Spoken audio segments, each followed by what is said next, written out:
Right. Okay, we are Positive Women's Network USA. We are the only I love saying that, y'all. We are the only national membership body created by and for cisgender, transgender women. Uh-oh. Wait a minute. Let me get back. I moved something. Cisgender, transgender women, gender diverse people, and transgender people living with HIV. Since 2008, our members have created a unified voice and built collective power for women, gender diverse, and trans people living with HIV. We believe that racial and gender justice cannot be divested from the HIV response and ground our work. I keep moving my screen, y'all. I'm sorry. I am so sorry. The little things keep coming up telling me folks coming in. Come on, y'all. So if I kick y'all out, come on in. See that? Welcome, Giovanni. All right. Can you slide that up some for me, Kelly? PWN is creating a world where all women, gender diverse and trans. Now I can't see the rest. I have to raise I it up some. I can't move it for you, but I could finish if that's helpful. Yes, please. Okay. We believe that racial and gender justice cannot be divested from the HIV response and ground our work in collective liberation. PWN is creating a world where all women, gender diverse, and trans people living with HIV can live long, healthy, and dignified lives free from stigma, discrimination, and criminalization. Meta, anything you want to add? Well, actually, I would like to add that we do a lot of things, y'all, and I want y'all to know that if you are not a member of PWN USA, you are really, really cheating yourself out of one of the best opportunities you could ever have. That's all I would have to say. All right, now let me see if I can see the next one, y'all. Let's see if we can keep going. This one's All for me. right, Kelly is going to take over here, folks. All right. Hey, folks. I'm jumping in here. My name's Kelly Flannery. I use she, her, they pronouns, and I'm the policy director at Positive Women's Network.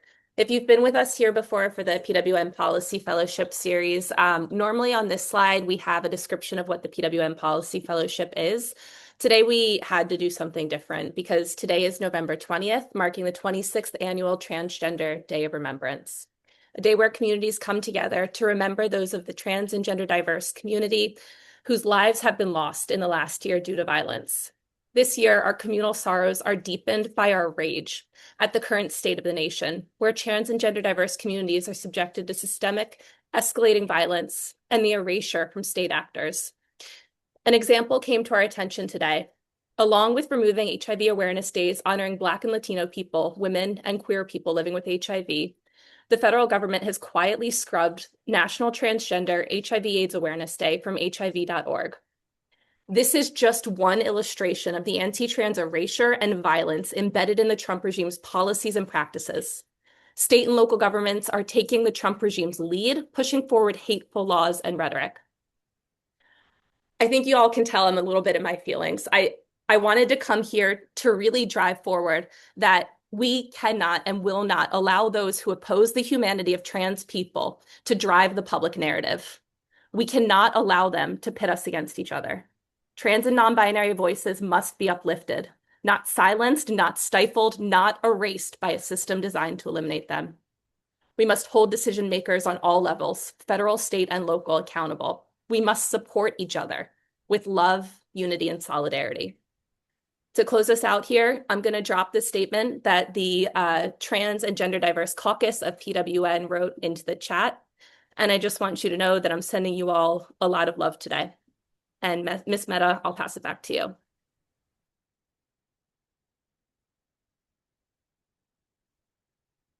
All right, guys. Yes, I was on mute. That's correct. Okay, guys, I am going to try to, I am having some trouble with seeing my screen, but I do know that what I have now in front of me are the first two objectives. And if that's all right, Kelly, I need your help with the rest. All right, these two objectives we have today are number one, learn how state legislative processes work, and number two, learn about the timeline of legislative session. Okay. Agenda. Here's our agenda, folks. I have been doing welcomes and introductions.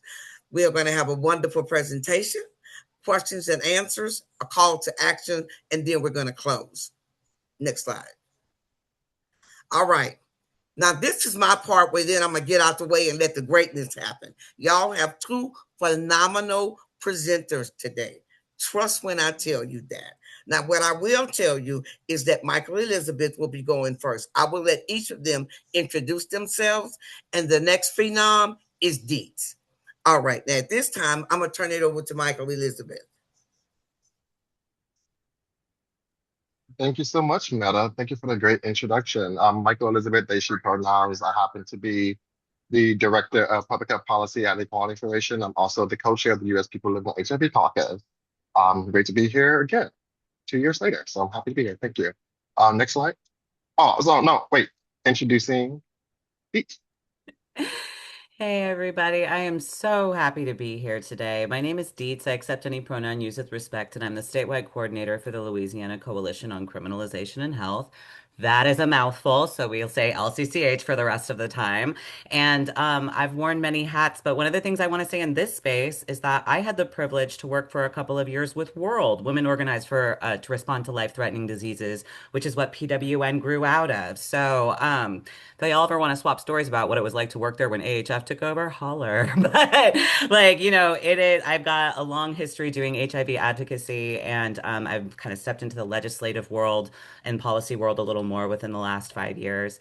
And I've learned a lot from a lot of people in this room, and I'm excited to share what our coalition has learned along the journey with y'all today. It's an honor to be here with y'all. And Trans Day of Remembrance, Vengeance, we are here, y'all. We are here. As a proud trans person, we are here. They can take away our dates. Doesn't matter. We don't need them from them. We know. All right now. Y'all heard it here first. All right, Michael, carry on. Okay, we can go to the next slide. I did want to give a shout out, and let me see if I could drop the link in the chat right quick. This needs to be verified, but I wanted to quickly give you all a snapshot of the timelines around different state-led sessions, along with sort of like when they convene. It's all going to make more sense, of course, as we go through the rest of the slides. But this will give you additional context as we go through this journey together. And this is projected based off of the 2026 state legislative session timelines. And what this document also includes is detailed information that we're going to go into more important and why it's important, but like when the deadline for bills to be introduced in the House per state, crossover deadlines, and also gives you a good mapping of which chamber per state is has the majority in the party. But it's all going to make way more sense as we continue this presentation together. Next slide. So just really quickly just go over how many folks, are familiar with the state legislative process or like have been to like an HIV advocacy day, for example. And we can just say, drop in the chat, or raise your hand. Come on, okay, we got some folks familiar. Come through. Okay, so we probably have some context on how state legislative sessions tend to run. Traditionally, a bill is introduced, whether we like it or not. The bill is assigned to a committee. Usually, it's, we can go through that part later, but a bill is usually automatically assigned to a committee. Sometimes, however, I do want to give this caveat. This is just based off of what majority states do. There are sometimes, and especially if you do state level work for multiple states, each state can also be very unique in their process and procedures. So this is just a general overview of what traditionally happens. Don't sue me if you live in a state that has all the chaotic rules like Nevada or Louisiana or something like that. Okay. And then after a bill is assigned to a committee, usually it's the committee chair that decides if it gets a hearing or not. Following the hearing, the committee votes to kill the bill or send it to the full House or Senate for debate. Usually the legislature debate the bill's merits, vote it up and down. And when I say debate the bill's merits, usually that's depending on what you consider merits. A lot of times you have to be prepared for political reactions to your bill, or sometimes even community misconceptions and stigma, et cetera. So sometimes it's not necessarily even like the essence of the bill itself, but things that are triggering folks around the bill. If the bill is approved, then the bill goes to another chamber. Whether, for example, if the bill was originally filed in the House, the bill is passed out of a committee and then gets passed from the House floor. It then gets sent to the Senate, where the whole process gets started over again. If the bill is amended throughout any of that process, it usually has to go through a conference committee towards the end of the lead session, where both chambers essentially hash out. And usually the appointees on that committee is people from both chambers and different parties, et cetera. Next slide. I've been using a lot of words. I'm going to use a lot of words. I just want to make sure that we have like shared understanding of what that means. So usually when we say session or legislative sessions, it's the period of time where that state legislature meets. It's usually the official time period when it adjourns and starts. And so as outlined in the chart that I dropped in the chat, for example, in Alabama, their legislative session is from like January 13th through, oh, I don't do math well, March 27th. And so crossover deadline is when the deadline or when the bill has to cross over to the other chamber. So for example, the example we just used previously, usually towards the mid time, like April, March, is when most states have like some type of deadline when your bill needs to cross over to the Senate or from the Senate to the House. An amendment is when you make any type of alteration to the originally filed bill. Oftentimes, we can use amendments as a strategy to delay bills if we don't, like, if we're not in favor of the bill, or sometimes we use amendments to improve bills. But it's always a tactic to it, and it's always a strategy to it, or it should be. An act is a legislation enacted into law. And so, like, once the bill passes, it becomes an act. When we say kill a bill, it's usually a strategy to delay, like I just said, sometimes an amendment. It could be a strategy to delay the bill, dilute it or until it's not supportable, or otherwise prevent a bill from passing that legislature. So you oftentimes hear us talk about killing bills that are like, for example, enhancing criminalization or enhancing some type of discrimination against trans and LGBTQ communities, for example. Next slide. Because I'm a visual girly, I want you to see a visual of everything I just said right now. So essentially, your bill usually it comes from an idea.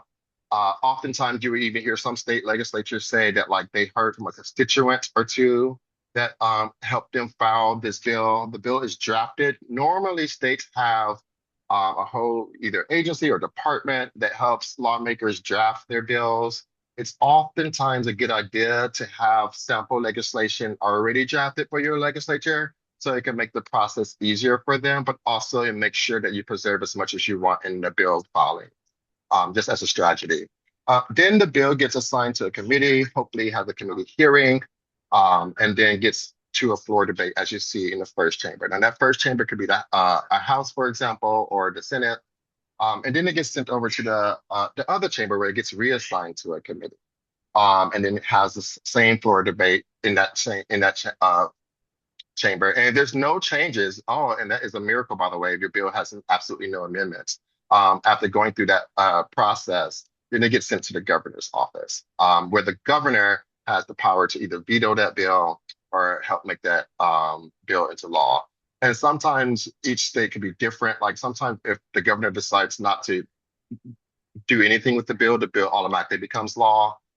It really does depend on your unique state at times, because that could also just be a strategy if the governor doesn't want to have their name necessarily on a bill, but necessarily doesn't want to stop the bill from becoming law. So there's different ways that we can play with these type of power dynamics. Next slide. So you already heard me mention a lot of different key players in this scenario. And so legislatures are the primary key player in state legislation, obviously. They're the elected officials who represent the constituents. Quite frankly, usually on the House side, they represent a couple of thousand people. And then on the Senate side, of course, they represent way more than that. They have the final say through their vote on legislative decisions. But the things to remember is, although the members are equal and like each have like one vote, some have more equality than others. So for example, if you have been there, a lot of different legislature, if you have been there for a long time, you get seniority, for example. A lot of, like if you're a committee chair, you have different power leveraging abilities than if you're not a committee chair. And so, yes, everybody gets one vote, but at the same time, there are some people that might need to be prioritized more than others, depending on what your policy agenda is. Next slide. Another key player is the Speaker of the House and or President of the Senate. These are really, I would say, probably the most potentially powerful people that you might have to be on the same page with or be prepared to fight. They usually are the presiding officers of each chamber. They have the ability normally to decide which bills get called to the floor. So, for example, in Texas, the lieutenant governor is actually the president of the Senate. And he decides unilaterally which bills the senators get to vote on the House on the Senate floor. And so, for example, if the president of the Senate is not in favor of a bill, then he doesn't ever have to call the bill up for a vote, even if the bill has the votes in that chamber. So that's just something to keep in mind because it's something you always have to weigh against and or prioritize engaging with. Yep. Next slide. And now you heard me talk about committee chairs a little bit. And I'm using all these different pictures. This is actually a picture of a committee in Texas. I used to work in, and I give a little bit about my background. I used to work as a legislative aide for a state senator in Texas during the 2017 state legislative session specifically. I also used to work for the late Congresswoman Sheila Jackson Lee and have worked in almost every layer of government. So this a lot of the pictures you're going to see is actually from my actual career working during different legislative sessions. But committee chairs, in general, they get to decide, similar to how we described like the House Speaker and the Senate President, they get to decide traditionally which bills get heard in those individual committees. And so you heard me earlier say that like once a bill is filed, they automatically assigned to a committee normally. It does not automatically necessarily get a hearing. Some states do hear every bill, but like most states, to my knowledge, do not hear every bill. So it's really up to the discretion of a lot of times the committee chairs. In some states, though, the chair has the power to determine whether a bill will even be scheduled for a committee vote or actions, right? And so, yeah, you might get a hearing, but do you get that vote the next week or et cetera? Is also can be up to the committee chair. And only a few states require every bill assigned to a committee to be voted. Next one. That was the Senator Sylvia Garcia. She's now Congresswoman Sylvia Garcia, and you see me. My head is cut off though. In the back, and she's yelling at somebody, which is always exciting to see. Anyways, power. There are some committees are more important, especially for our priorities. Not more important. We should be more familiar with and prioritize engaging with. So, for example, any committees dealing with money. Money can come in the form of budgets, appropriations, finance, ways and means type of committees.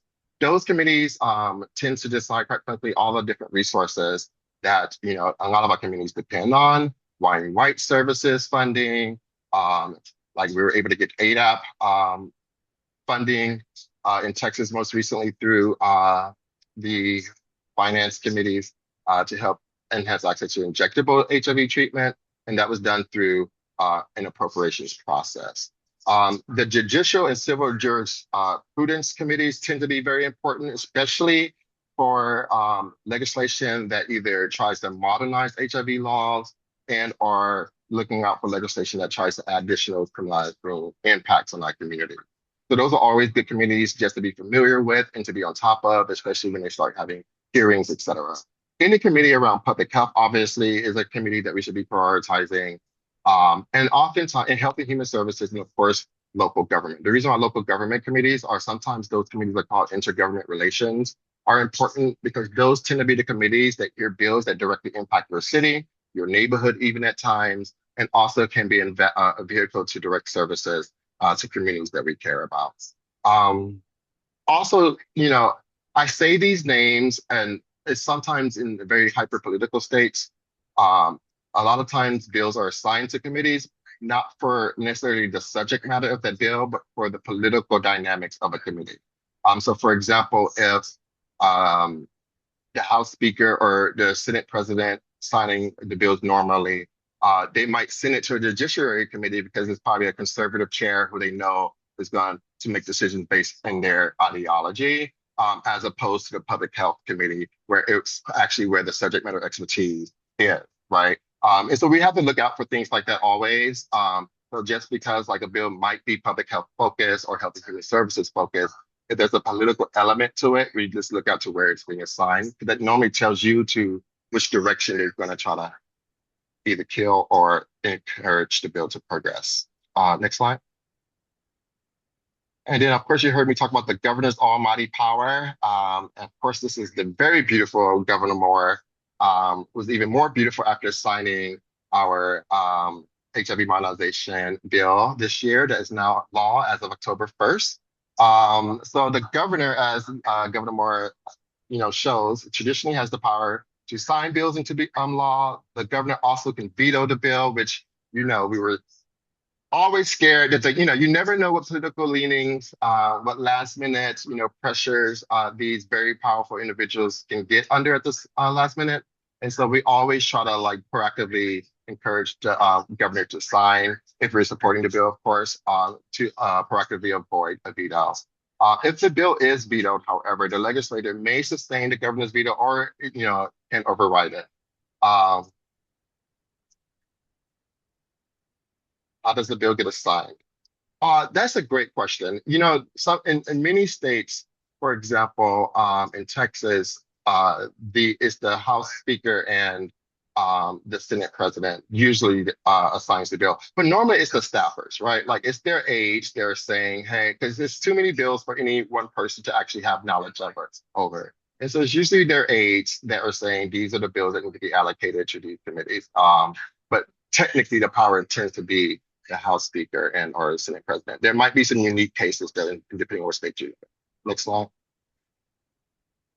Legislative staff, you heard me talk about just now, because we oftentimes talk about the lawmakers themselves, but we don't necessarily highlight the value of their aides and their staff. And yes, that's being in the back behind, at the time, Senator Sylvia Garcia. I think she actually was very proud of something I did. That's why you see me smiling. Normally, we don't smile. You see everybody else, their heads all puckered in their back. You're supposed to be invisible as a staffer. But anyways, they're also very important because, like, oftentimes, for example, I love the Sylvia Garcia. She didn't read any of those bills. I did. And oftentimes, I'm the one. The aides are the ones recommending how the lawmaker should be positioned on the bill. And so they're very important to be brought in very early to be educated on things. You really want to build relationships with legislative staff because you kind of want to position yourself. It's like there's too much to keep up on. And so like staff depend on the network to inform them, hey, what do I need to know about this bill? Is HIV related? I don't know enough about HIV, right? But I know that like you come to the Capitol every year and you made it clear to I can call you if I have questions about HIV or public health related issue. And so it's good to really nurture those type of relationships with legislative staff. They oftentimes, like I just said, influence like the actual lawmaker's decision. They also influence like access to that lawmaker. And then aides also can influence like how hard the lawmaker would go for the bill. So for example, yes, you might get a commitment for the lawmaker to vote for the bill, but like can the lawmaker also whip votes for the bill? That oftentimes depend on the aides who are communicating with other aides for different offices. Yep, gatekeepers for sure. I said all of these things. Perfect. Next slide. Another key player that we don't talk about enough is local governments and lobbyists. Local governments themselves usually have a lobbyist. So for example, the city of Houston has a lobbyist. Usually each county has a lobbyist, especially for state legislative sessions. This is important because sometimes, for example, we forget that when we're advocating for increased funding for Wine White, for example. Well, that obviously benefits counties and cities. And so that should be something that we should be coordinating and educating municipal lobbyists around so they could be adopting that in their priorities as they're lobbying and advocating on the Capitol as well. And so like our influencers in general legislative sessions are hearing about it and being lobbied about it and advocating about it for as many angles as possible. And oftentimes, quite frankly, legislative sessions, these times tend to be a little bit different, but they tend to be partial to the needs of local governments or governments in general, right? Tend to be. Now, depending on your state, it could be very political if, the legislature could actually be punitive to governments, depending if this is, like if it's an urban city exam. But anyways, these are good players to keep in mind. And then we should also remember that local governments themselves should be advocacy opportunities. For example, your city council, your commissioners, they one also have their own source of funding and appropriations process that are normally not really as tapped into to the degree that we tap into state budget and federal budgets. Again, as I just said earlier, they also have lobbying ability to help pass or defeat bills during legislative session. Next slide. This is an old example. We were just refreshing our bill tracking. So we're going to have new numbers starting at the end of beginning of December. But I wanted to give an example of the opportunities across state legislative sessions usually that you will see to activate or to engage on HIV related bills. And so in 2023, we saw over 226 bills related to HIV across the United States, with 107 of them being around HIV testing and treatment, 62 being specific to PrEP access, PrEP or PrEP access, and 24 dealing with HIV monetization and criminalization bills. And we had over 55 sex ed bills. The reason why I always think it's important to highlight the scan that we did was because I think at the time, 90% of these bills died during the legislative sessions. And not because they received opposition, because they weren't engaged on, meaning because quite frankly, a lawmaker is not going to push a bill if they're not hearing from folks that the bill is necessary. A lot of times a lawmaker would file a bill because they would make a constituent happy, right? Like we see the bill is filed or it states like their values, right? But as things become more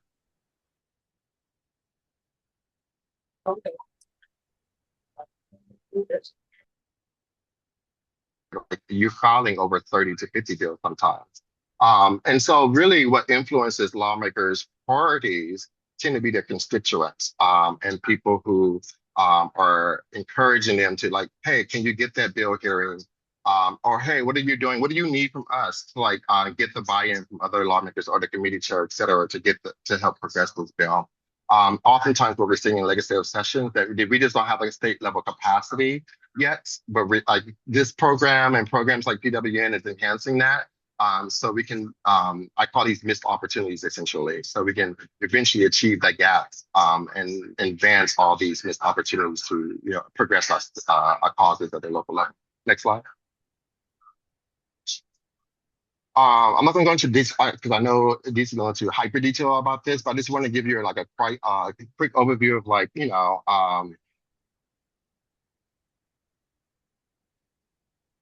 things to think about pre-session. Like pre-session is now, November to January is usually pre-session. That's when bills are filed. They call it pre-filed bills.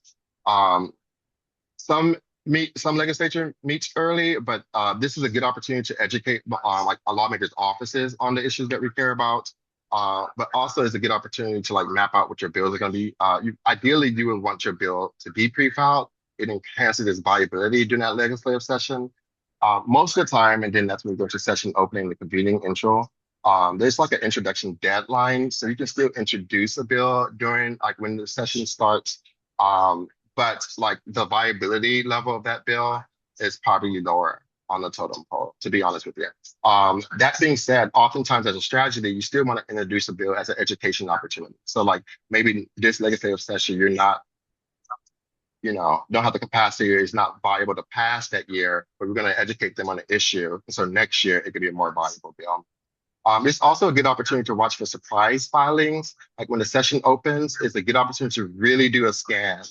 If you have limited capacity, for example, I would like do a scan at the beginning of session, because those are usually the times you're going to see bills that like might shock you, that you might not think people are doing. Like that's often times you can even catch STI criminalization bills, for example, is during when the session are opening. And this is also a good opportunity to like start submitting your fact sheets and your issue, your briefs, because this is like quite frankly the slower part of legislative session. And so that's when aides and staffers are more receptive to all those, education opportunities. And it's also a good opportunity to like build those relationships with staffers so they can say, okay, I know who to call on to like when things get really busy, I'm not gonna have time to read fact sheets. Like this is the perfect opportunity. And then prior to crossover is when you start pushing for community hearings hard. Because like if you don't meet that crossover deadline, your bill just dies automatically. I would also argue this is a good opportunity to enhance your communication campaigns prior to crossover deadlines. And the crossover deadlines per state are in use, I think, for most of the states are in the chart, a job thing chart. Oh, it's not for most of the states. We could do a better job of that. We'll fix it. And then also a good time to like do your constituent mobilization activities. Because like this is usually the like prior to the end of session, this is the make it or break it time for your bills. And then post crossover is what Dietz is going to go into some more details. I put a whole overview of how to understand the state legislative session calendar in the slides. And this link, this hyperlink, so you just click on it. It gives you a whole one pager to help, just break all of this down in more concrete details here. Next slide. I'm not going to go into this. This is for your records. Dietz is going to cover this for you. Next slide. I just want to give some spotlight examples of what effective legislative advocacy can look like. I'm not going to go into too much time on this, but like just like I was talking about earlier about the successful modernization effort that happened in Maryland earlier this year. Yes, this is Governor Moore after signing the bill, giving a personal handshake and praise to Ronnie Taylor, who was the first, to my knowledge, trans person to be chief of staff in the Maryland legislature, and then switched over and joined our side, and it was over the policy for free state justice, our state partner in Maryland. Obviously have a very close relationship with Governor Moore, as you can see in this picture. You also see some friendly faces. You see Melanie Reese. You see the former CEO of AG United, Jesse Mylan, in the picture. So it was coordinated, lots of wide-ranging efforts that went into this. And then it also took a communication plan that included op-eds every year, because this bill died like 4 years in a row, to be clear. So sometimes your bill is going to take multiple attempts, and you have to have patience, investments, etc. But part of that was like we wanted to uplift the impact of lived experiences that included Jesse Mylan and the former chair of the U.S. People Living with HIV Caucus, Ronald Johnson, both living in Maryland. And in Maryland specifically, like 90% of the people impacted by criminalization at the time were Black men living with HIV. And so this was reflective of the impact in that state. Next slide. And then because I am a braggart, I wanted you all to hear the radio ad that reached over 1.2 million people in the DMV area that really helped build the momentum to get the bill across the finish line. We can play it.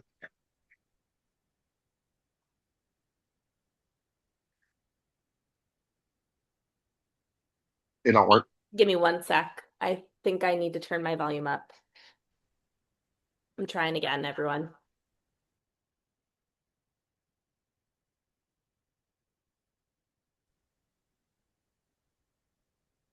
Is it coming through? No, it's okay. Everybody's getting the slides, right? Yes, I apologize, folks. If everyone's getting the slides, you can better listen to it on your own time. It's only 30 seconds, but it was a quick radio ad. It's a creative way to really enhance education. Now, I wish I had the chart that showed you like when like it was launched. It was right before key deadlines. So it was right before the bills need to get out of hearing. The bill needs to get before the crossover deadline. So it was really to build up that momentum, as we were saying earlier, to keep folks to prioritize the bill as time becomes more limited for lawmakers and they start making sacrifices of what they're going to pass and not pass. And you can see it was a very simple script, but it focused on the impact. And everybody, part of the commercial was of Maryland, Black, and even the musician in the background music. Next slide. And I also wanted to highlight the importance of this earned media. And oftentimes the media can do a damage to legislative sessions if they aren't properly educated. They can help enhance stigma around HIV. There's still a lot of misconception around HIV, especially locally. And so oftentimes what we try to do is if we see an article that could be better informed, we let them know about this HIV media guidance that's very nonpartisan. It actually doesn't have a political stance or a policy stance. It provides that basic destigmatizing information that in a language that reporters can understand. And we've seen that have immediate impact in states like Oklahoma. I think Dietz even said they used it in Louisiana. And where prior to this, Oklahoma had very stigmatizing news articles. And then afterwards, the news articles have been very informative. Next slide. And then additional resources just to help. We have some trainings this year that you hear the recording. These slides, when you get them, these are all hyperlinks. And so you're going to be able to have access to them. I also wanted to highlight a MIPA toolkit that was developed by Age United and the U.S. People Living with HIV Caucus. That is very helpful, especially as you engage during legislative sessions. We always want to be mindful of how we including people living with HIV and have lived experiences and in as many aspects of the work as possible, especially around decision-making ability. It is a 65-page document, and so there are also hyperlinked a fact sheet for it, just in case you only have 2 seconds to hurry up and review it. I also hyperlinked an outline of all the state partners that the Quality Fed have in your state, just in case it might be helpful to coordinate with a state partner in your state. Usually our state partners are very in tune with the legislative sessions. Like in Louisiana, we have Louisiana Trans Advocates, who, by the way, is my go-to person whenever I have a question on lead session things, and of course, Dietz. And so they can help be an expert. I said help be an expert, not be the expert, just to be clear. So I encourage them to be solidarity partners. And if you need help in getting them to be supportive in the right way, just make sure to email me.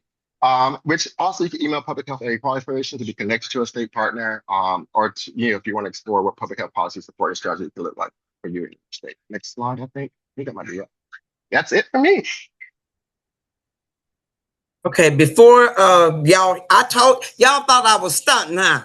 I told y'all it was gonna be I told you we was bringing the fire. Michael Elizabeth, that was phenomenal. Yeah, we ain't done. We're not even done yet, folks. Without any further ado, Dietz, please do your thing. All right, everybody. Wow, Michael Elizabeth, you teed us up. That was so much rich content. Somebody throw an emoji up if you learned at least three new things. I'm not gonna double like multitask, but I'm putting an emoji up with my hands. That was incredible. And I always love when things that are like the basics like teach you something that you didn't know before. Like sometimes we think we know everything, but then someone goes through the basics and it's like, oh yeah, I kind of forgot about this step that I maybe knew about before but wasn't implementing. So I always love like hitting those foundations again. Thanks for teeing it up. And Michael Elizabeth did an extraordinary job of talking to us about what happens during session, but outside of session, whoa, a lot happens. Like, we call it off season, but that is a lie. You do some of the most hard organizing and base building and all of the stuff. So I'm going to kind of walk you through some strategies for making the most of your off season. And Kelly, I saw you put in the chat that like y'all don't really have an off season in Pennsylvania. So some of these states, like, this might not function the same way. But I think kind of the framework of what we're offering will hopefully still be helpful for you. So be nimble. Not all of this stuff you're going to need to like, kind of patch into your own state to make it make sense. But let's get into it. Let's get into it. All right. Oh, did I just scribble all over my screen somehow? Wow. I don't even know how I managed to do that, but is that on every page now? Wow, y'all, we were talking about tech gremlins before. I'm hoping that won't be on every screen. I don't. Oh, thank you to whoever just did that very quickly. I don't even know how that happened. But again, how you plan outside of season might predict your success or burnout next session. And I say might because for those of us who like really try and stick by deadlines, really try and stick by timelines, we can do our best jobs as organizers, as community like advocates and like legislative champions. But what's happening in all of our states right now is wild style. There are bigger systems at play that impact our hardest work and our hardest efforts. So if you feel like you've done everything and you still didn't get fully the win that you wanted, I just want to, couch that it's still valuable to do this because your body, your coalition's energy is going to be probably better protected if you can put some of these things in place, even if the legislature doesn't hear you this time fully in the way that you need them to. And everyone's different, every coalition is different, every time off is different. But I have found through working with many different organizations like Zero Project, honestly, many of the states in this room, that breaking things up into quarters for your off time just kind of gives a framework to track that you are on a good path to be ready to fight when it's go time. So the first thing you need to kind of do is figure out how many months does your state have in between sessions? Because for some states, like Louisiana, we change every year. We have a fiscal session every other year and then a regular session. So it goes fiscal, regular, fiscal, regular. We just came out of a fiscal session this year. And some of the laws about like, or some of the rules about what you can do in certain sessions versus others also changed. So for us, it means that in a fiscal session, everything is about the budget, but each legislator gets 5 bills that are not related to the budget.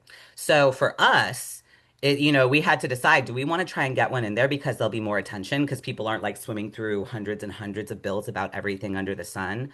We decided we didn't want to do that for this session. We wanted to save for the regular session.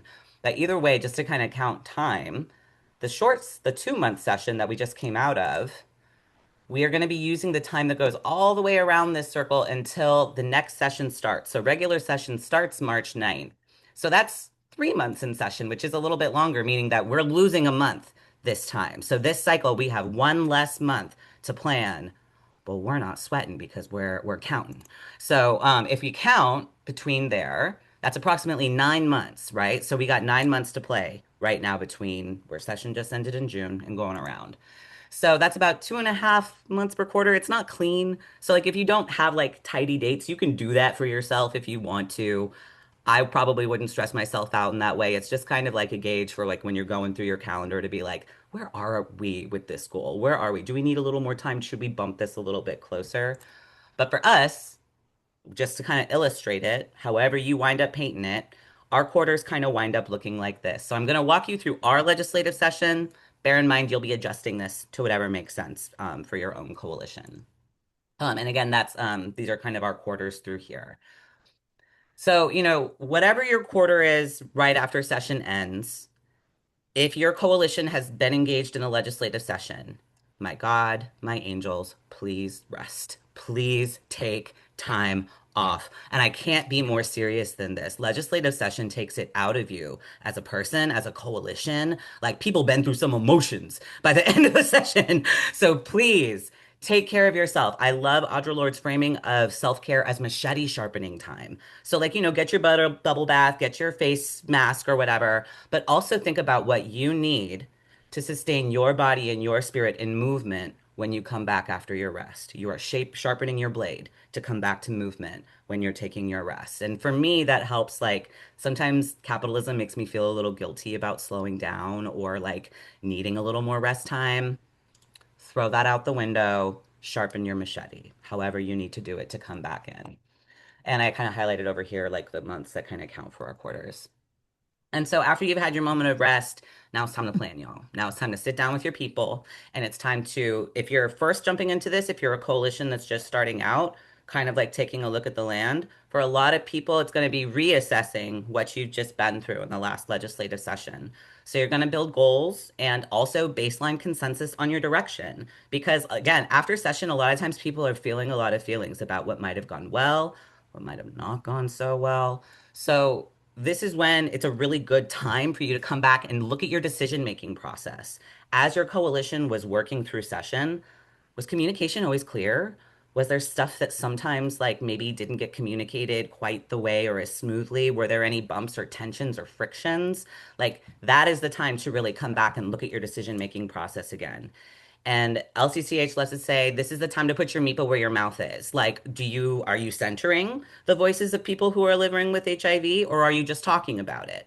Are you perpetuating tokenism, or are you actually building your leadership around people who are living with HIV? Our coalition, we actually have in our bylaws that we don't make any decision unless half of our votes come from people who are living with HIV. So we've actually got this written into our bylaws. And I want to say that we did that after we kind of checked a values alignment. 2 years ago, we were much smaller than we are now. We were kind of first starting to get into the legislative game. We didn't know as many people. We hadn't educated as many folks.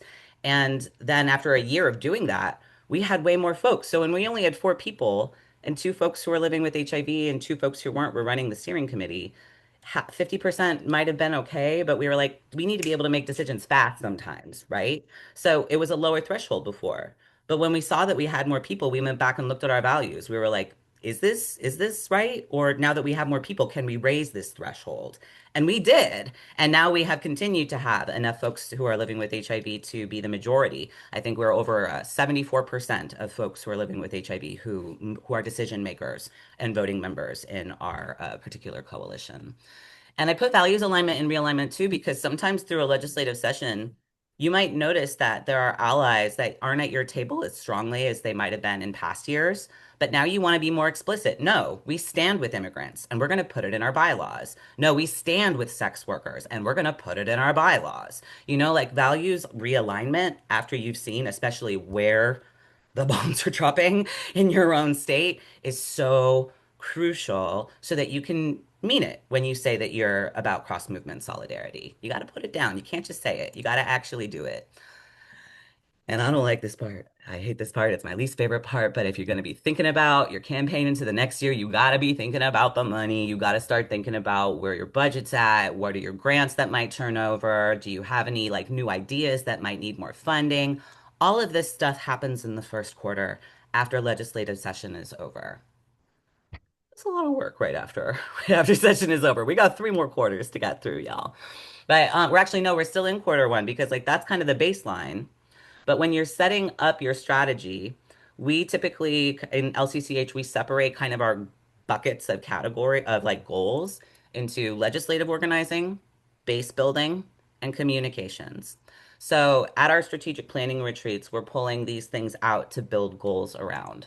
So again, in quarter one, we're thinking who's anybody who might want to be a champion. We're thinking like all the spaghetti at the wall. Anyone who might be a good idea. You might tear that idea down later, but just like kind of anybody. Also, who are your targets? Who are the bad actors in the last session who you need to figure out either how to get to those people or who who can get to those people, right? That they'll listen to. That's when you start kind of bringing that in. And as Michael Elizabeth said, you may have a bill in your state that has to go through multiple committees, right? Like, you might go through health and welfare because it's HIV, but you might have to jump to criminal justice because you're talking criminalization. So, different states are going to have different requirements for how many committees you're going to need to be tracking.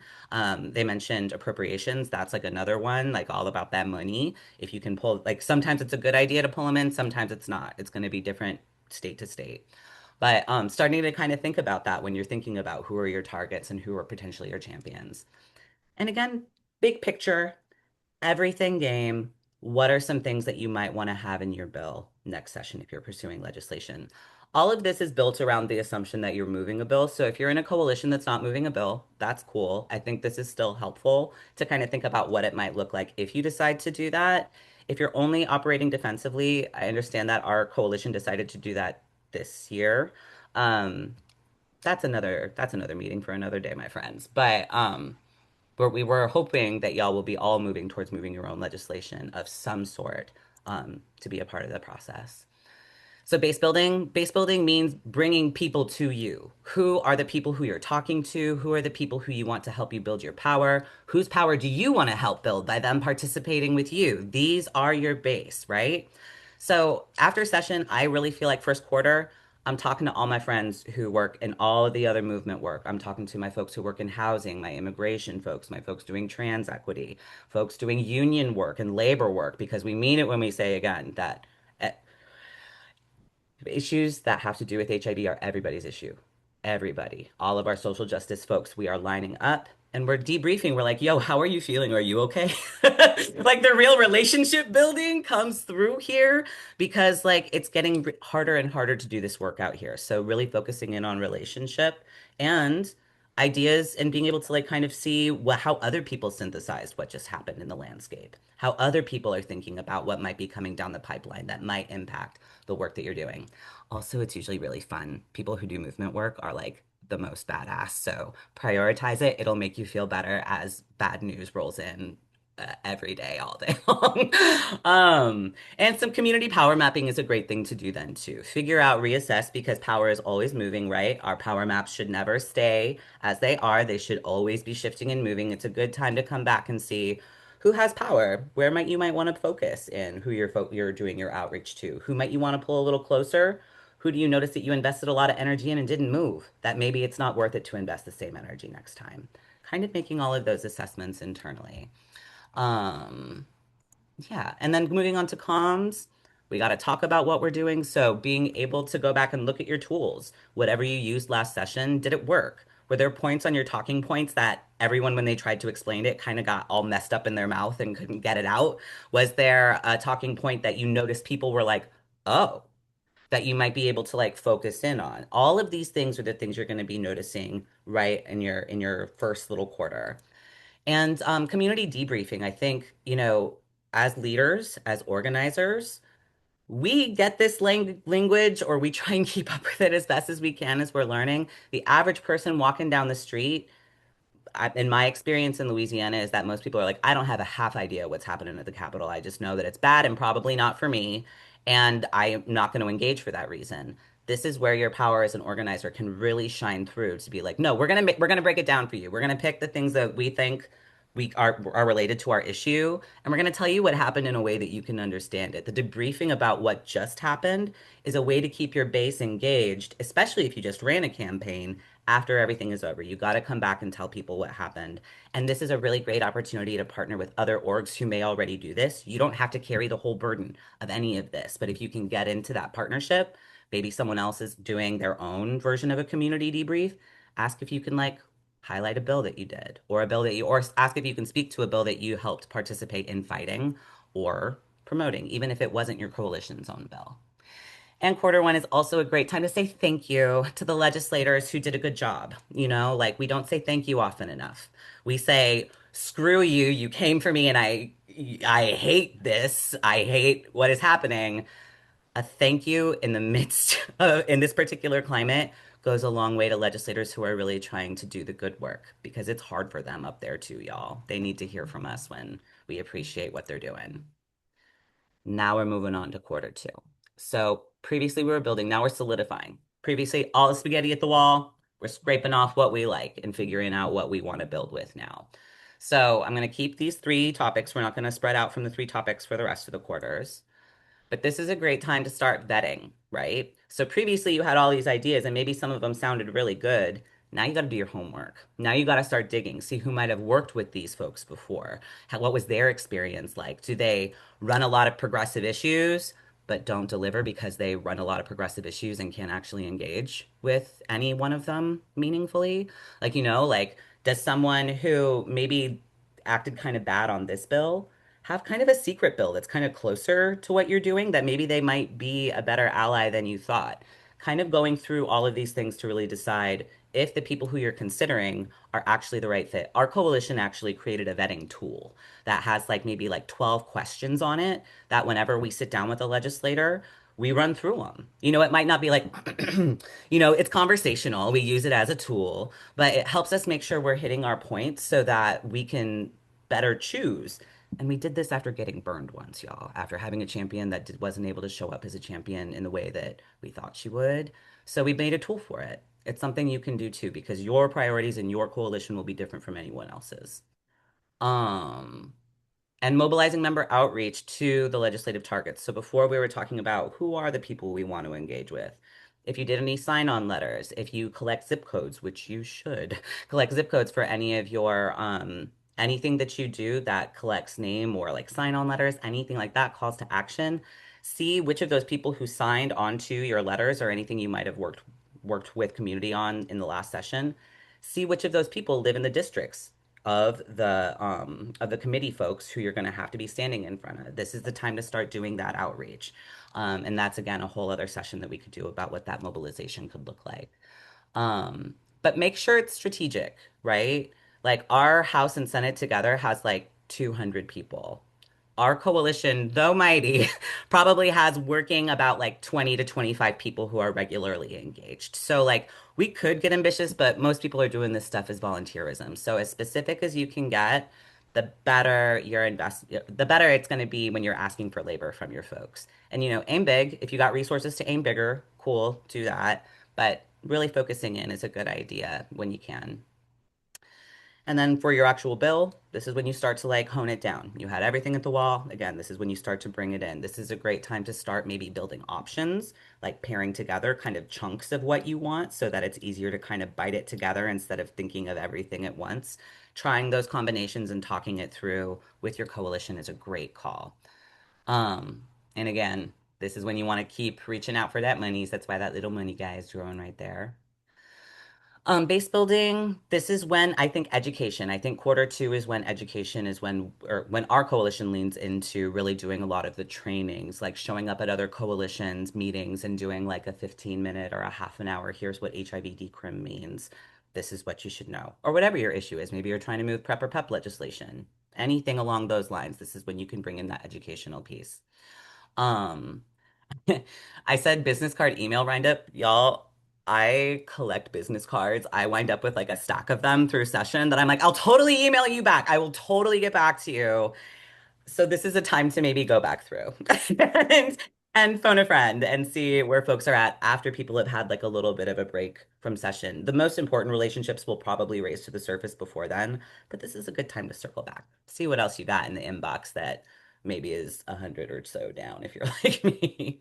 And a great time for one-on-ones, a really great time to give face time to not only organizations, but new members, people who are showing new leadership, like signs of new leadership, people who are really excited and want to get invested but aren't really sure how to plug in. This is where the relationships that we build with our own people really can start to take root so they can be a part of the process of creating the bill. And people have more buy-in when they feel like they're a part of something from the beginning. Let's see. And I really love PWN because when we have new members who want to learn more about the process, y'all hold it down with political education. Know where your resources are for organizations that regularly have webinars that teach people about political education, that tell people about not only how the legislature works, but how the political landscape looks like in your own region. Promote that stuff. Really send it out to your messages, repost it on your socials. We want to be building the power so our base gets stronger. That is always the goal, right? So try and you don't have, and again, you don't have to do it. If you want to, if you got the resources, if you got the passion, sick. But someone else who you can promote is probably going to be doing it too. Keep your eyes for where those resources are. And for comms, again, it's a great time to create a really general sign-on letter. Even if you don't know what your bill is going to say, even if you don't know if you're even going to move legislation, saying that you oppose or promote whatever your pet issue is a really great way to start building some of that record of constituents care about this. And again, if you collect zip codes, constituents care about this here and here. So you can use that if you are talking to legislators throughout the rest of the off season.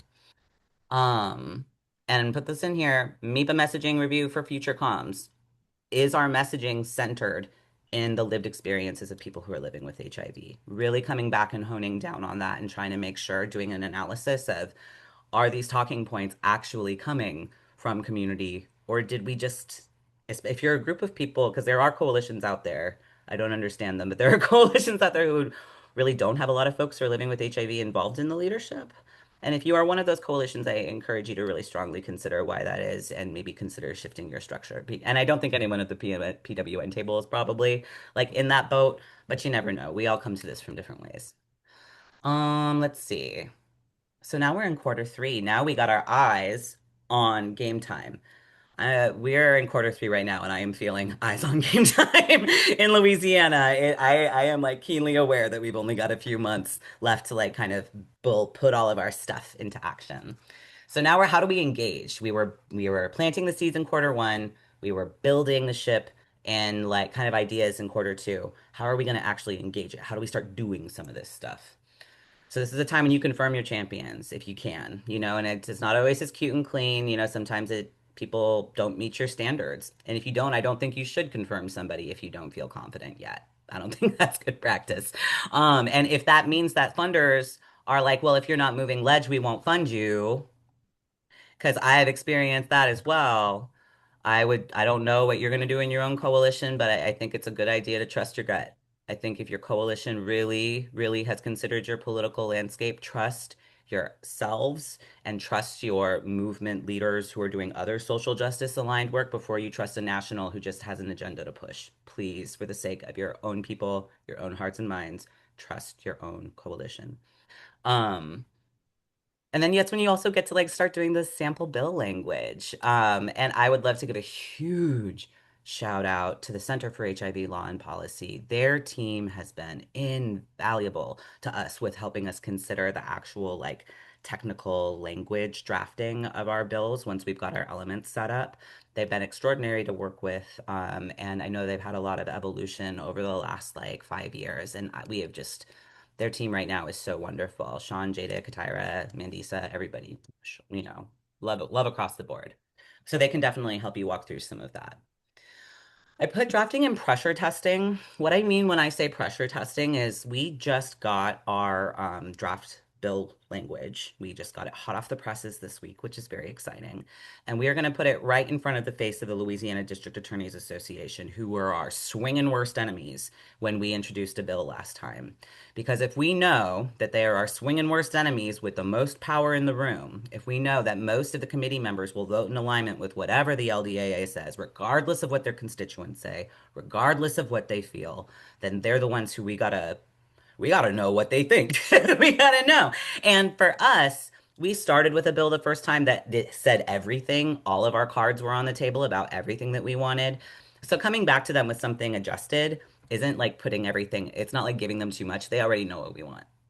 But like the fact that we're coming back again, being like, we heard you, we've spent more time with you and educated you. What do you think now? Now that we've had more in depth conversations, now that we've been able to develop your understanding of the issue, what's your appetite now? And people do cycle on and off boards. So someone who was like a hard, absolute no, even a year ago, may shift if keyboard numbers change, if there's been an election where people, like, get reelected and things move around, maybe an ED leaves. All of these things are things you want to pay attention to when you're like figuring out who you want to put that bill in front of, who will tell you what pushback you might get, because you may change that language in the bill because it might have a better chance even if you don't want to give up everything, right? Anyway, I could get into that for a while, but I think like once you're at that stage where you have your language, that's the time to begin scheduling meetings with your broader legislators, like people who are in the committees who maybe don't have as much power, or people who know people in those committees. Like that's the time to kind of start planning those meetings for the next quarter. And I say that because in our state, it's really hard to get a hold of legislators. Like, you got to chase an email for a couple of weeks, in my experience, most of the time, unless you know someone who knows that legislator, which is a good thing to do. But if you don't have that, it's going to take some time to schedule. So bake in time for scheduling. Don't anticipate that if you send an email on October 1st that you'll have a meeting within the month even, like you might, but better to plan with a little bit of buffer time. Base building. So now you've got your people, you've done your one-on-ones, people are engaged. I think it's a good time to start planning trainings because we really focus on doing trainings so that people can come and testify and write letters and talk to their legislators. But I feel like it's better to plan for those things in advance. If that's something that you want, start thinking about who you might want your educators to be the quarter before, because you don't know how busy those folks are going to be. Your business is going to be moving really fast. Like all of this moves really quickly. So put yourself out there in advance. Start thinking about what types of trainings might benefit your coalition going into the next session. Look at the last session and think about what were the things that maybe people did pretty good, but you could like bring up to the next level, or who are the people who really wanted to get involved, but like it wasn't their moment yet. And they might need some of that building block stuff still, like just be thinking about where your coalition's power is and what type of trainings folks might need closer to go time. It's also a good time to start talking to experts who you want to be with you for testimony because they may need a couple of months. Again, if they're experts, they're probably pretty busy people, and you might have to meet with them 3 or 4 times for them to really understand the issue. So start thinking about who you want your experts to be in session, like almost like a whole half year before, if you can. And with comms, that's again when you start actually doing it. One clicks calls to action, booking rotunda dates in our state. You have to book the rotunda date that you want to have, like, if you want to put your table out and have your business out in the rotunda, like in between the House and the Senate, like chambers. You have to book it 6 months in advance. And every year they have changed how you're supposed to book it, like with weirder and weirder rules. So paying attention to when those kinds of things happen can be helpful. Also, if you're going to do a lobby day during session, it's a great time to start planning too. About a half a year in advance, like on the other side of the quarter. Great time to think about which organizations you might want to be partnering with, all that good stuff. We love a lobby day. Okay, now we're in the final stretch. Quarter four. Quarter four. We're really close, y'all. This is when we're launching. This is when everything that we've built is like coming to fruition. It's a really high energy time. It can be a really high stress time, but usually it's pretty exciting too. So that's when you got your final bill drafts. Michael Elizabeth mentioned pre-filing. Every state it's different. For ours, it's only a month before session starts. So we're really paying attention to making sure our business is pre-filed on time, that all your sponsors are aligned. It's also not a bad time to start thinking about possible amendments.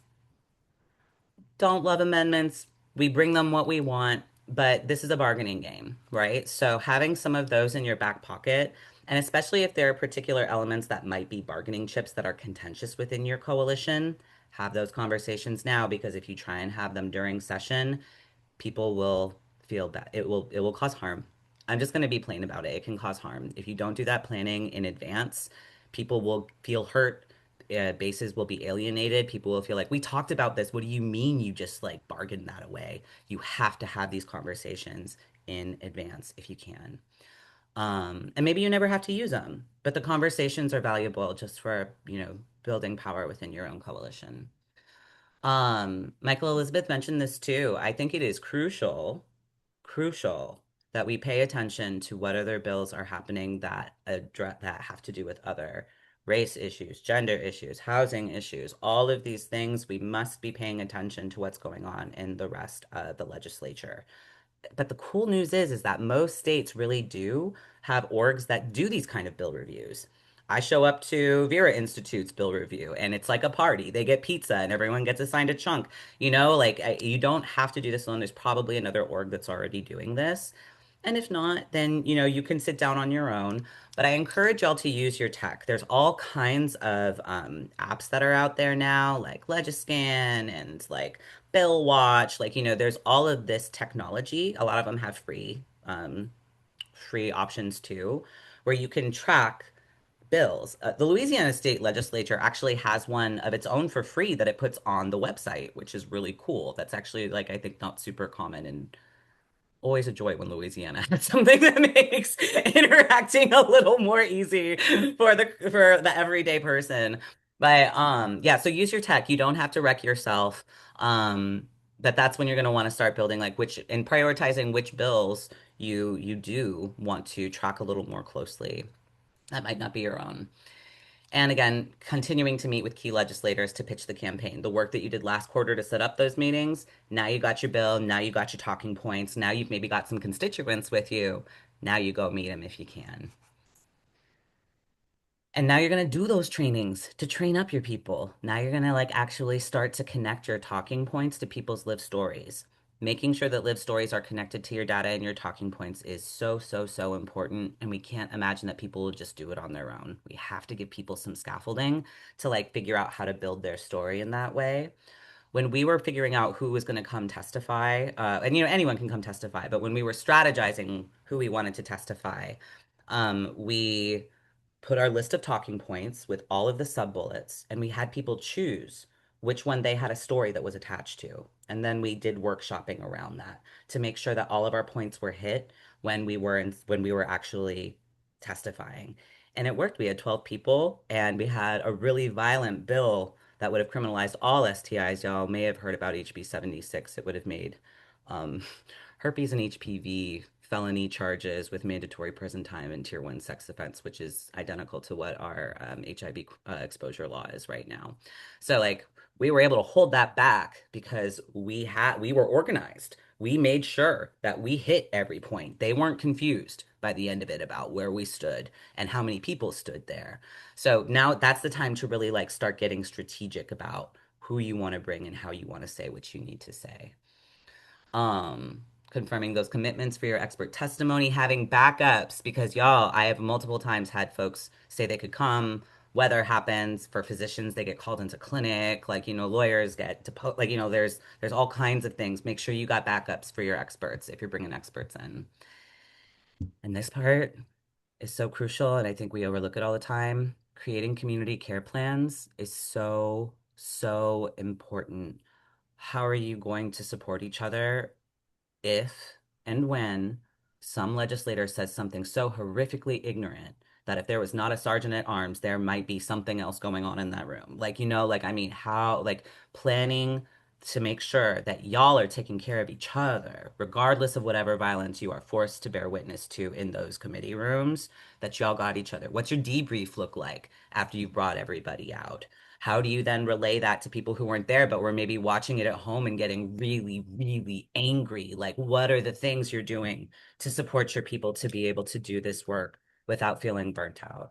And it's going to happen anyways. Like, like it's hard out there, but if you plan for it, even like little things like care packets for people who come to testify with you, with a little like nice thing to smell and maybe like a little worry thing, like little things like that really make people feel taken care of. And like they are a part of a movement, not just one person up there saying what they think, but a part of us together fighting to do this better and to protect each other. And then with your comms, this part's important. This is when you got to get really, really clear on how you and your coalition are talking to each other, because stuff moves really fast during sessions. Sometimes decisions have to get made within like hours. You don't always have time to build consensus among everybody, even if you want to, even if that's where your values are at. So you got to get really clear on your smaller team how you're going to do that. And you got to get really clear with how you're telling everybody else, especially if they've been a part of the decision-making process before, about how you're going to communicate, especially when things are happening quickly. Um, then you put your tools out there, you worked hard on them, they look great, everyone feels proud, you get to shine and educate people at the same time. And that's probably when you're going to also be hitting the ground a little harder to organize for your lobby days. This little hands up here, if you can count, I'm not sure if people are familiar with like vote counting, but like sometimes if you have like a sense of how people are gonna vote, you can like pay attention in advance, like, oh, we really hit three-fourths of that committee and they're on our side now. We think we're probably good there. Maybe it's time to spend a little more time on the Senate side. Because what I'll say is like our first time that we introduced a bill, we were so focused on just getting through the criminal justice committee on the House side, because it's such a terrible committee, that we didn't pass. But if we had, I don't know what we would have done, y'all. It just would have been like, well, the dice are thrown now. Like, we'll see how they land. Because like we were so focused on the House side that we did not do our due diligence to prepare for a win. We didn't prepare for what might happen if we actually advance. So really, I encourage you, think about both the House and the Senate. Even if you're a small group, little steps in that education in the off season can make a big difference. I don't know what was going to be there, but this last thing. Okay, so that's the whole outside of session, but here are some things to maybe keep in mind. Um, we call it lagniappe in Louisiana. Local and national elections, that's going to impact how you organize throughout the year. You're going to want to be paying attention to that, especially if there are seats changing in some of those priority committees that you're focusing on. We already talked about leadership development and trainings. If there's any way to tier up your membership, build power, we want to be like focusing in on if there's like a retreat that's happening, or like recently the Southern Policymakers event happened with SAC. Like, there's all sorts of leadership development things we want to keep our eyes on. Um, External coalition strategic planning. That's a lot of words, so I'm going to tell you what I mean there. It's like we recently met with a statewide coalition that are really focused on like trying to improve the political landscape for the better in Louisiana. And it was a 3-day retreat, so it was a big investment of our time, but we made so many connections with folks doing work, especially in rural places, that we would have never made if we hadn't invested 3 days of our energy and sitting down to think about the bigger political picture, not just what's going on with HIV, not just what's going on within like our narrower scope, but what's happening within the state. And we situate ourselves at the table there. HIV criminalization matters. Let me tell you why. And it really was a great opportunity in the off season to take advantage of those things. Grant applications and reporting. Stick that stuff in your timelines. Boo. But you gotta do it. If you've got any work around HIV awareness today's, y'all, today is a wild day to see this up here because they just scrubbed them. But what I would like to say is we celebrate whenever we want to celebrate. We raise awareness whenever we say people should be aware. So don't forget that. We're not forgetting those dates. Just because they were given to us by the government means nothing. We're the ones who make them anything. So I get so mad about all this stuff. Hynak, if you're doing decrim work, events around HIV is not a crime awareness day and the entire month. Really important. I tucked this down in the corner because I hate it so much. It has not felt like we have had an off session. We have had a special session, a veto session, an extraordinary session most recently. Are we ever out of session? I don't know, but like, there will probably be special sessions snuck in somewhere in your legislature, so keep your eyes on those too. And the holidays, planning around the holidays. People don't do nothing around Mardi Gras here. Let me tell you, doesn't matter what part of the state you live in, February is dead. We are doing nothing in February. So your local cultural relevant things to keep in mind there matter. And then it's go time, y'all. Then it's everything Michael Elizabeth brought us around on. Then it's everything that you've worked so hard to do. And then it's off to the races. And I love doing this work. I love collaborating with people locally and nationally. LCCH would not be the coalition that it is if so many states and so many advocates weren't so generous with their time and talking to us about what their experience was, even if they're in a different state. So if you want to get down, you want to talk shop, holler. I know my mobilization specialist, Jasmine Carroll, is also on the call. We love collaborating and we would love to think with you creatively. So let's stay in contact, let's stay in touch. And let's kick some ass. It's so bad out there. We can only make it better. We can only make it better. So I just want to offer some gratitude to y'all. I know I talk fast. That was a lot of content. But I'm going to relinquish it to the wonderful PWN experts. I'm going to stop sharing. I know they've got some more stuff. Well, well, well. I did not disappoint. I told y'all it was going to be full of fire. Fire, fire, fire. It's all look at my screen. It's blowing up. It's blowing up. Michael and Dietz, thank you, thank you, thank you. I'm a member of LCCH and I learned some shit today. Yes, I did. Yes, I did. I And loved our it. It coalition was built a it together. wonderful experience. Thank y'all so, so very much. I think there is a question for Oh, Dietz, if I'm not mistaken. Is it? one sec, Meta. Before we jump over to that question, Michael Elizabeth is going to have to leave, and so I want to give them the opportunity for final words, and then we're going to jump into a little time for questions that folks might have for Dietz. So, Michael Elizabeth, Please. with my gratitude, with my love, I send it to you. I appreciate you so much, Kelly and Deets. That was amazing, powerful. Another round of hands for Deets. Oh my God, you really broke that down in a very digestible way. I was even taking notes over here, so thank you so much. Thank y'all for being here. I hope this was very, very helpful. I do want to give an opportunity for one question in case anybody had any, because I know it's unfair to not participate in the Q&A. But if there is one burning question, going once, going twice. Okay, my email me at mike@equalityfederation.org or publichealth@equalityfederation.org. And if you have any follow-up questions or thoughts afterwards, and I look forward to hearing from you all and working with you all going forward. Thank you so much. Thank you, Have a Michael. good night. Thank you. All right. Thank you for that, Meta. I'm passing it back to you for the questions for Dietz.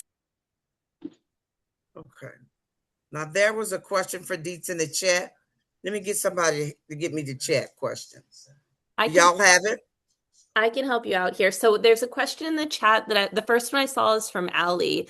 And the question is, who is in your we? I think the question is about kind of how big is your team that you're working with? I think LCCH probably is the context. Yeah, totally. So I am at 30 hours a week. I got another colleague who's at 15. So we are two staff members at just barely just barely 40 hours a week doing this, but we could not do anything that we do if it was not for our extraordinary steering committee. We have a steering committee of about 6 other folks who dedicate a lot of their time, a lot of their time to doing this work. Miss Meta's one of them. She can tell you that our steering committee works. Like I'm the face, Jasmine is the face because we get, it is our role to do all of this. We are disco balls of all of the people who are a part of this work. We are Yes, they are. reflecting everybody who does this work with us. But we have They three, are they are a super hype team. yeah. They keep us going. Yeah, we all do. But we have three subcommittees. So, like when I said, like the legislative base building comms, we don't call it base building, we call it community outreach, but it's essentially base building. But we have subcommittees that have anywhere between, I would say on average, 9 to 20 people who show up. The legislative subcommittee usually has between 20 to 30 people show up every time. But y'all, that has changed a lot over the years. We have hit the ground with education. We show up everywhere, like, I mean, really, we come to every coalition meeting for like everything else going on in the state. Like, we make sure that we're at other people's tables, and more people have started investing and coming to ours over time. Small but mighty. And I think our listserv is like 300 people or something like that, which is not that big, but for Louisiana, not bad, not bad. Not bad, not bad. Yeah. Growing all the time. Growing all the I time. hope that helped you, Ali. Okay. Yeah. Hope that helped you, Ali. Do we have anything else in the chat, folks? Okay. 380, Jasmine says. Okay, we're closer to 400 now. Stomp in the ground. Stomp in the ground. But the Yes, sign-on we letters All are. has really gone a right. long way. Sign-on letters gone a long way with that. So get your sign-on letters.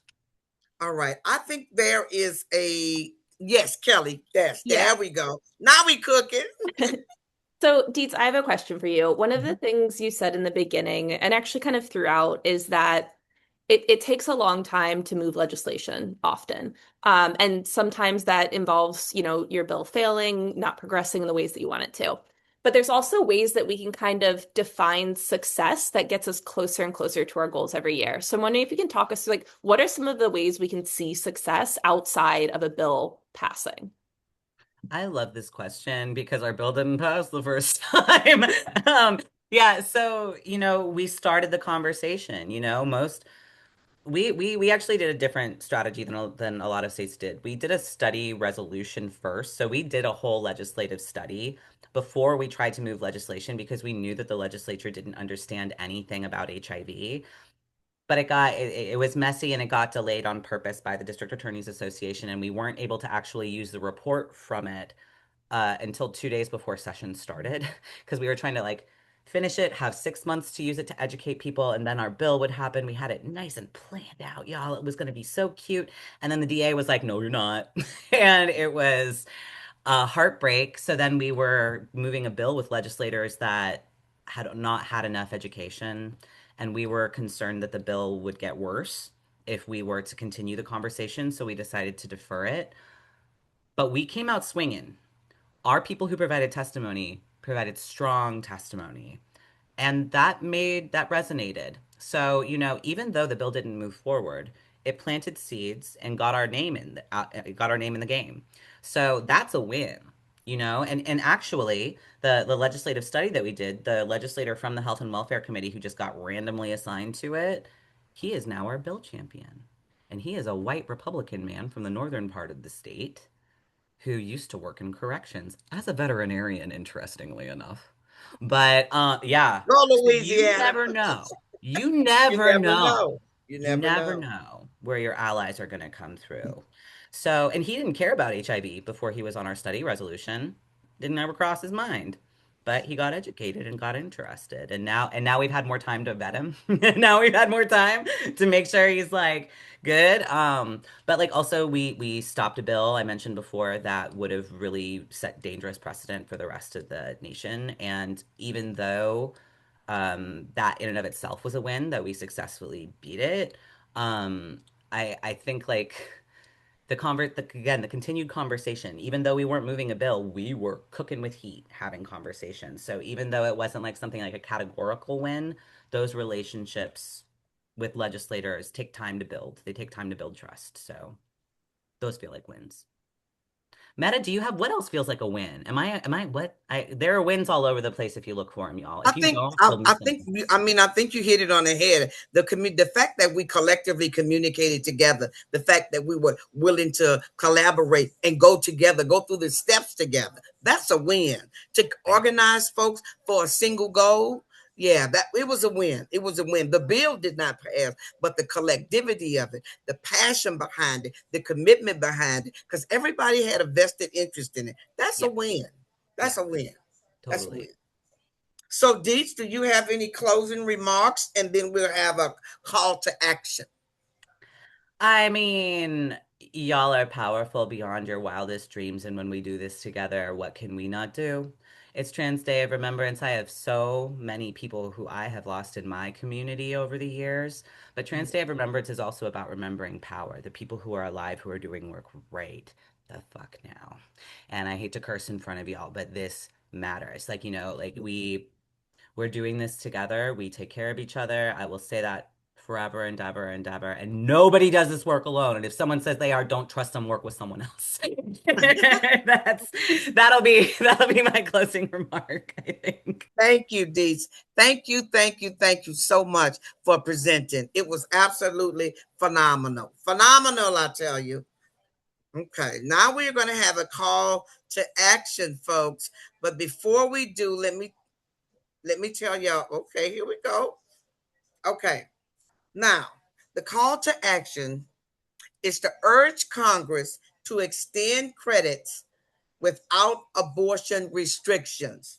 Now, to further elaborate on this, Helena, can I get you to come in and give me some context with this? Thank you so much, Meta. Hi, everyone. My name's Helena. I use she, her pronouns. And for those who haven't met me yet, I am a new Repro Justice Legal Fellow with PWN. And so, as we all know, the government shutdown came to an end, but the issue of premium tax credit extension was never addressed. It was merely just pushed down the road. The tax credits are set to expire. And what we have right now from Congress is a promise that there will be a vote on this before they expire. Now, as we all know, there's no guarantee that this will occur, and there's fear that if we do get a vote on an extension of the premium tax credits, that unfortunately GOP is going to include abortion restrictions and policy changes. So, to prevent that, we urge you all to contact your congresspeople and tell them that we really need to extend premium tax credits. We all deserve health care, and we need that without putting abortion at risk. And so, you can scan the QR code, but I will also drop a link in the chat for you all. Thank you so much. Back to you, Meta. Thank you so much, Helena. And just for the record, for some context, Helena just passed the bar exam, y'all. She a whole solicitor out here in these people's streets. I just thought I'd share that. All right. All right, folks. Now, this is our 2025-2026 training series. We have had a wonderful, wonderful group of cohorts. They are working on practicums. I know that y'all have been getting stuff in y'all's folders. We are excited about it. Truly, truly excited about it. Now, I believe I have another slide. That's it. That's to connect us. Y'all, please take this, screenshot this, folks. You know you need to be a part of PWN. And if by chance anybody is in the lovely state of Louisiana, yeah, we got you. Come on now. Come on. I believe that this has been one of the finest webinars we've had. I think it was amazing. I absolutely adored it. The timing was perfect. Now all I'm gonna do is ask Helena and Kelly to give us their final closing thoughts. Thank y'all so much for joining us. We were truly excited. I told y'all we was gonna bring that fire. Every day working with you, Meta, every day. And y'all, I just want to say one more thing. Meta asked me to do this, and I was like, I don't know if I'm the right person for this. I don't know if I'm ready for this because, like, I'm new to legislative work. I've only been doing this for like 3 years. I still feel like I'm learning all day, every day. I feel like I have gotten a college education in this stuff. It is, and I'm forever learning. So push yourself. If any of these wonderful people here ask you to do something that is pushing your growth edge, just say yes, because this felt really good. And this is how we all build power together. So thanks again for the opportunity. Bye, everyone. Thanks, guys. Y'all have the great rest of your evening.